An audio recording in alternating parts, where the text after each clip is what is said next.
Imagine a world where actually our armed forces are still recognised as the envy of the world, as opposed to a standing joke. Imagine a world where actually it pays to go to work, and that we have a welfare system that is world-leading, designed to capture the genuinely disabled, the genuinely vulnerable, the genuinely looking for work. People who are unemployed but looking for work.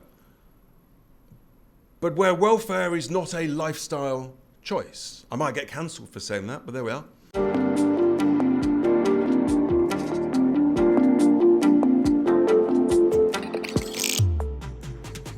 Good evening. Thank you very much, Barry, for that very kind introduction. And one of the advantages of not being on the advertising material for this evening is that there's no demonstration to greet us outside.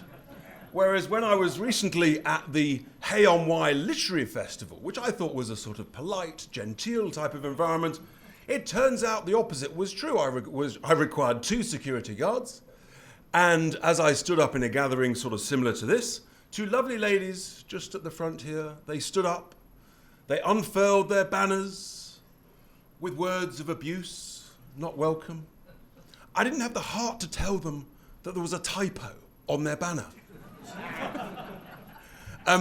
But it's a great pleasure to be here. In a sense, the truth is we're sort of imposters in the world of politics. We've come to disrupt the party because, in a sense, the whole role of politicians is to make people better off. And that key word that was used by a couple of the previous speakers, prosperity. And of course, if you make people better off financially, socially, culturally, then you get re-elected time and time again. But if you let people down, and if you start to make people poorer, then don't be surprised if eventually the voters say, hang on, what's going on here? And in a sense, that's why I am now a very proud member of Parliament for the great constituency of Boston and Skegness. Now, Andrew used the words optimist, and I think on that vein, and given that Roger basically stole my speech in economic terms, which was marvellous. I'm so delighted he's read our contract. I'm going to sort of paint a picture. Imagine a world where you could walk down the streets of London or Boston or anywhere and not worry about whether some little tow rag is going to cycle past and nick the phone out of your hand.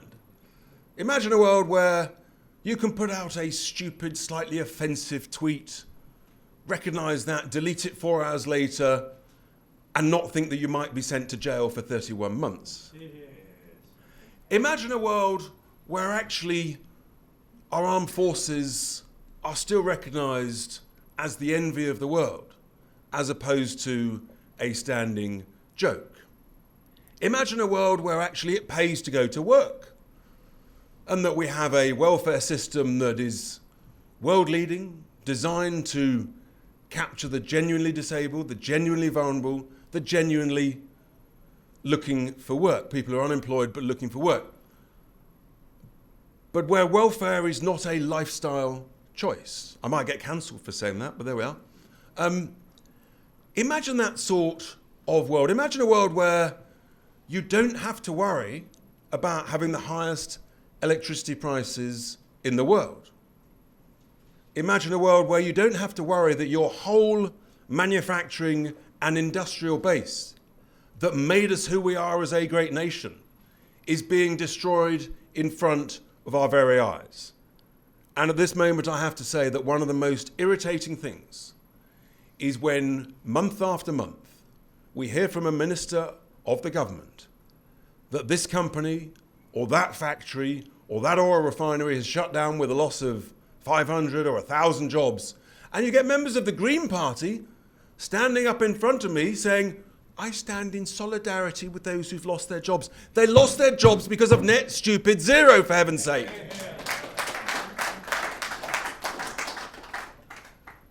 Imagine that sort of world. I don't think that's that difficult.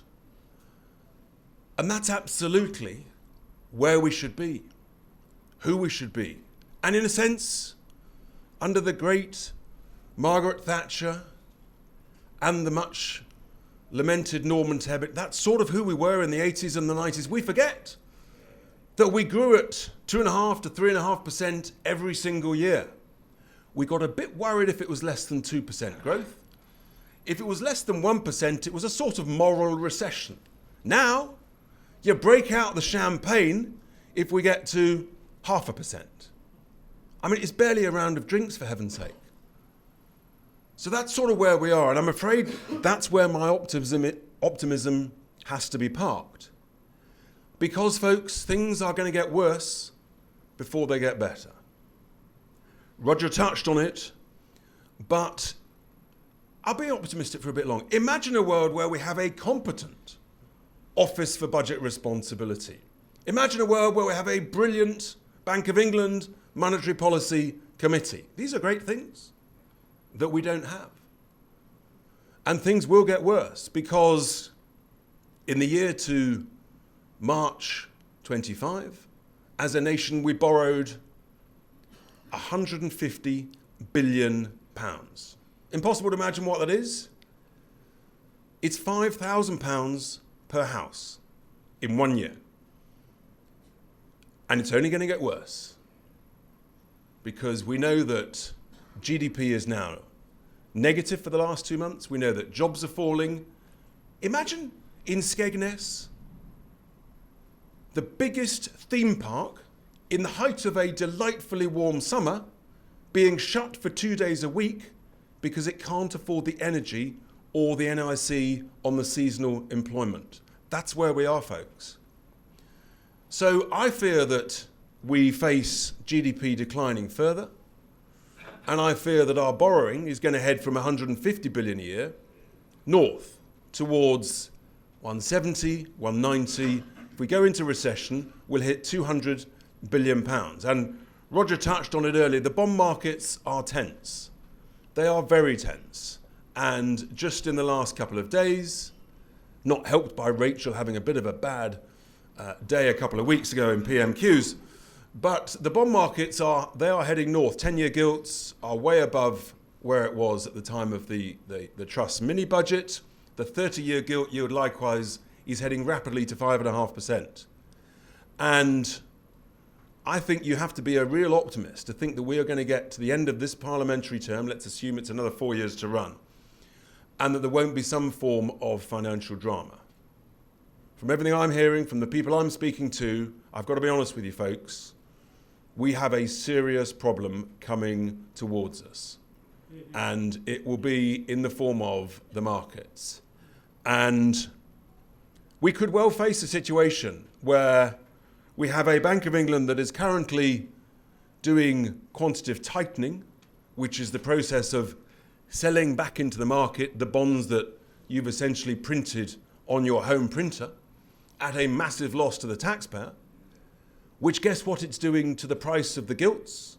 It's driving the yield up by somewhere between 20 and 50 basis points.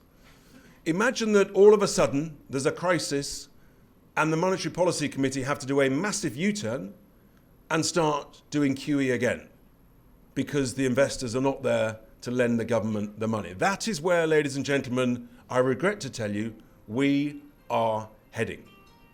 And I just have to tell it as it is. Now, you may be aware I've written to the Governor of the Bank of England expressing my concerns about what Roger touched on earlier, about paying voluntary interest on the QE reserves. By the time of the last election, it was 35 billion a year. It's now based on current interest rates, about 25 billion a year. That is a voluntary decision.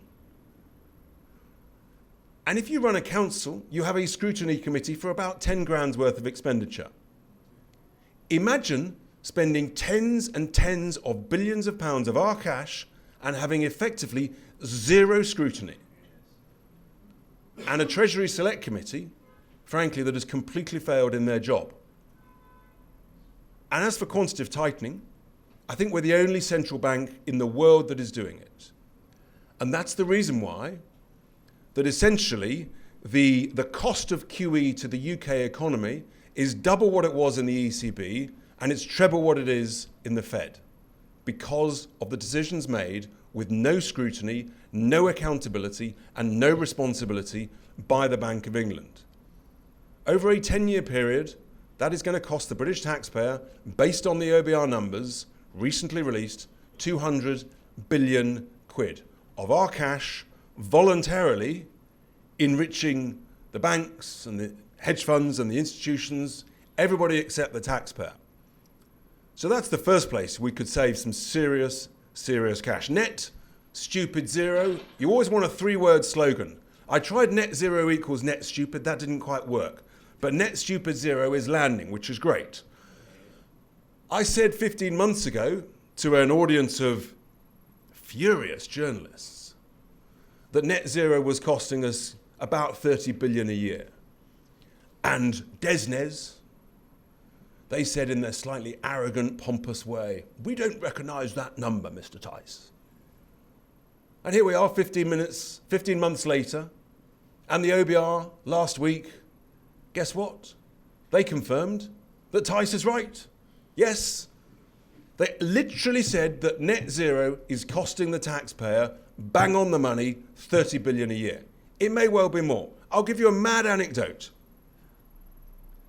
The hospital in Boston is called the Pilgrim Hospital, with a perfectly decent functioning heating system, which is now being replaced with 23 million quid's worth of a net zero compliant heating system. How is that going to help patient care, for heaven's sake, folks?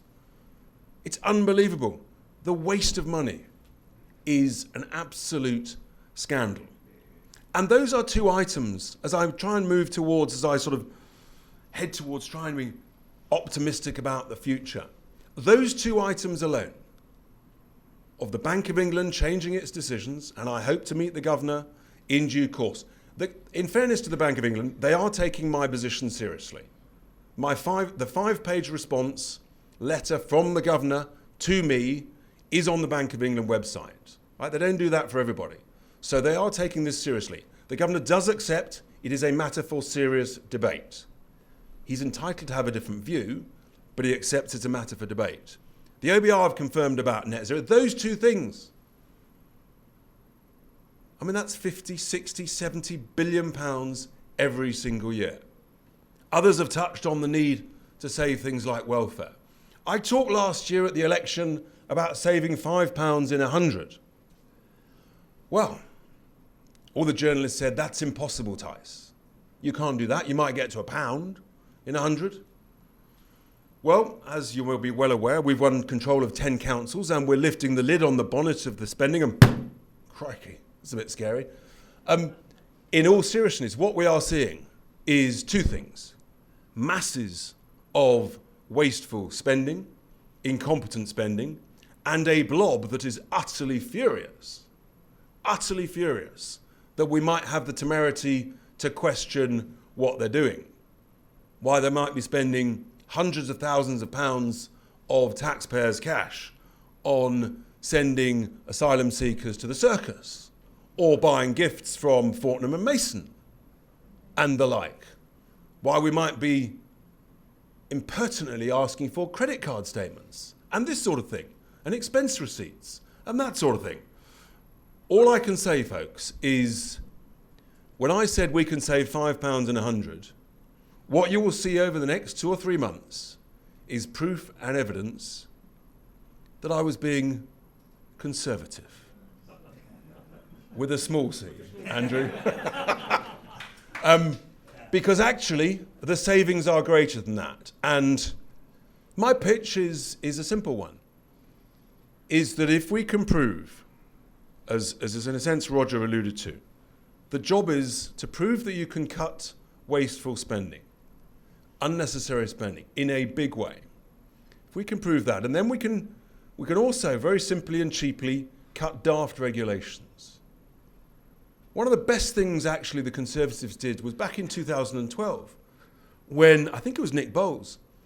He said basically you didn't need planning consent to convert a knackered old 1970s office building into residential. It was a great sort of generator of activity at a difficult time. So getting rid of daft regulations would be a good thing. How many people like GDPR? Hands up. Anyone? No takers? How many people are furious? Every time you open your phone, you have to put your thing on accept cookies or reject cookies.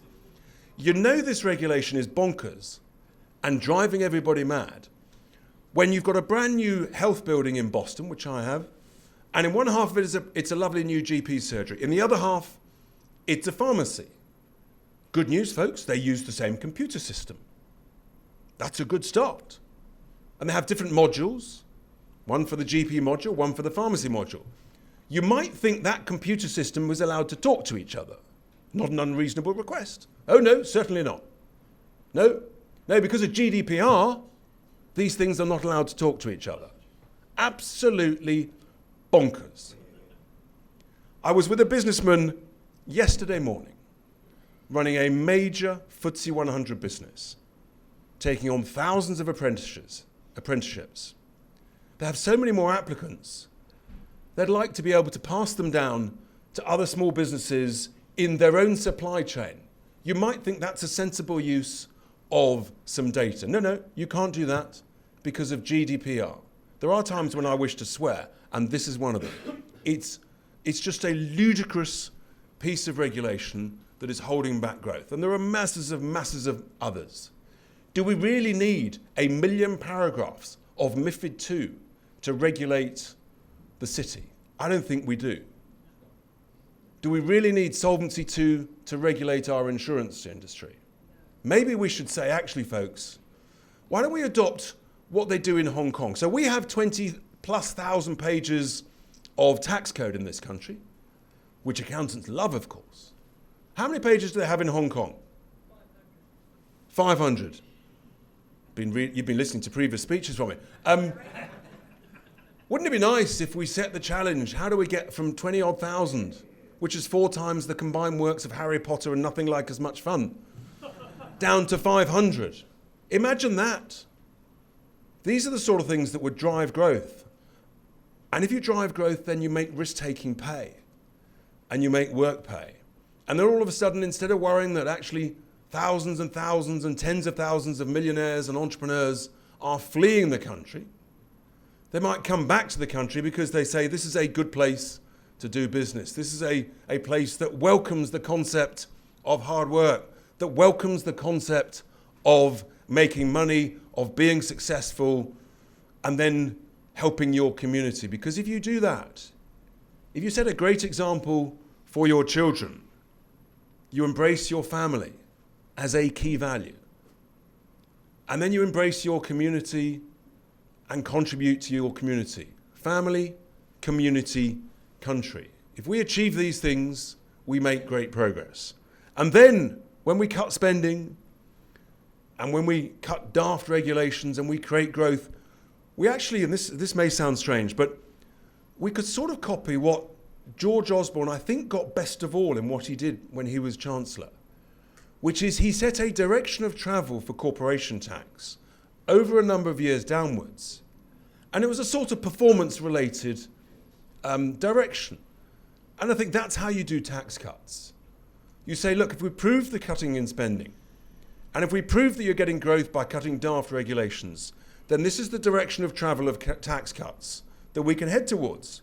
And quite rightly, Andrew's been listening to us, we should not only scrap the family farms tax, but we should actually scrap all of inheritance tax, because it is a block on growth and investment in the long term by families. And these are the sort of things, so we can have a direction of travel of tax cuts.